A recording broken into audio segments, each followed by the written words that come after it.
Hello dear, how are you doing today? Trust you're doing very well. My name is Adekunle Ililaboye and I welcome you to another edition of RealTalk Unedited. Thank you for engaging with my videos. In case you have not subscribed to my YouTube channel, kindly go to YouTube, search for Adekunle Ililaboye and you'll find me there. Click on the subscribe button and there you are. You get my videos as they drop. So today I'd like to quickly talk about conflict. What is conflict? Conflict simply means disagreement. Why do we disagree? We will disagree because we will not always see things from the same angle. We will not always have the same perspective of a matter. And so because we all have our different choices, our choices will not always align, hence disagreements. So the question now is, when we disagree, how do we resolve them? We've seen a lot of disagreement degenerating into chaotic situations, into irredeemable relationships. Relationships that have been doing well before all of a sudden becomes irredeemable because conflicts are not properly handled.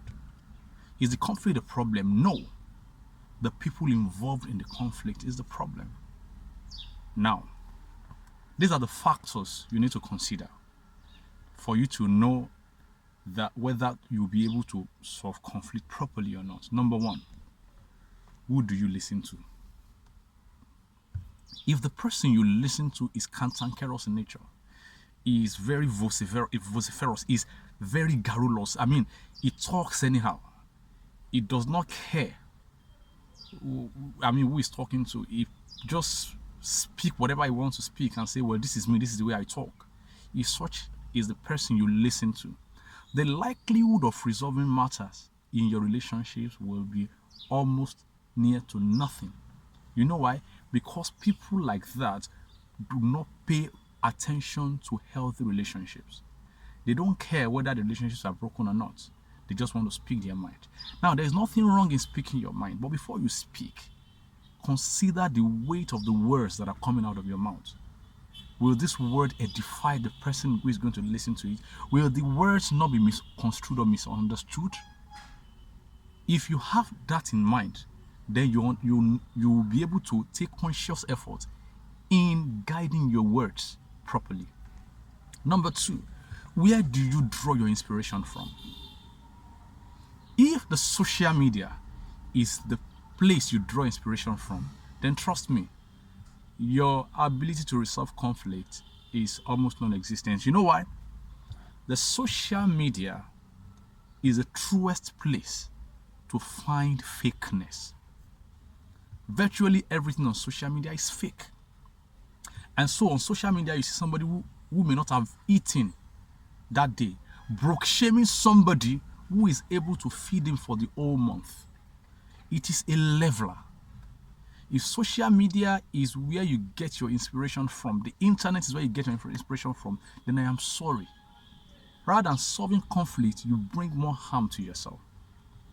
For instance, have you ever tried this? Go to Google and search, why am I having headache? The result that will come, you will begin to wonder, is it not just headache? Because it will tell you every possible thing that could bring about headache. Even the ones that you've not thought of, it will expand it for you. Number three, what do you watch? Today you hear women say men has come. And you hear some men saying, ladies are this, ladies are that. Listen to me. If you are not yet married and you keep on with such rhetorics, you end up marrying a man who may not be a scum, but your thinking and your consistent confession will make that man a scum. You know why? Because your talk or your speech is a product of your thoughts, and your thoughts will guide your action, and the way you act will now determine how somebody will react to you. So when you begin to react to your husband as a scum, one day he will become that scum, or he will probably leave you. Number four, what do you read? What book do you read? For me, I gain my inspiration from the scriptures. One of my favorites is a verse in Proverbs chapter 15, verse 1 to be precise. It says, soft answer turns away wrath. Haughty words stir up anger. So, this is how I resolve conflict.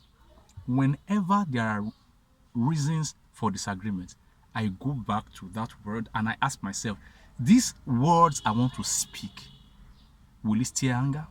If the answer is yes, I shut my mouth. These words I want to speak, will it make soften the heart of this person? If the answer is yes, I go ahead to speak it. So, dear friends, we will always have reasons to disagree. Offenses will always come. But then, finally, if you continue with the this is me syndrome, you will never solve conflict. How do I mean by this is me syndrome? This is me. This is me. This is me. Me. In my own place. If anything happens, we say it the way it is. If that is your attitudinal disposition, you will keep destroying relationships. After all, every one of us was born crying. Nobody was born laughing. Nobody was born speaking English. The Kunle that is speaking to you has had to learn how to speak the way I am speaking. In other words, whatever we are today are products of what we have learned. So if there are anything that you are doing that is not right, it means you can unlearn them. So there is nothing like this is me. The you we can see, the me I am seeing is not the best version of the me I can be, so I can become better. So the more I work in getting better, the more and easier it is for me to resolve conflict. So let me round it off here today. Thank you for listening. Until next time, have a wonderful day. Bye.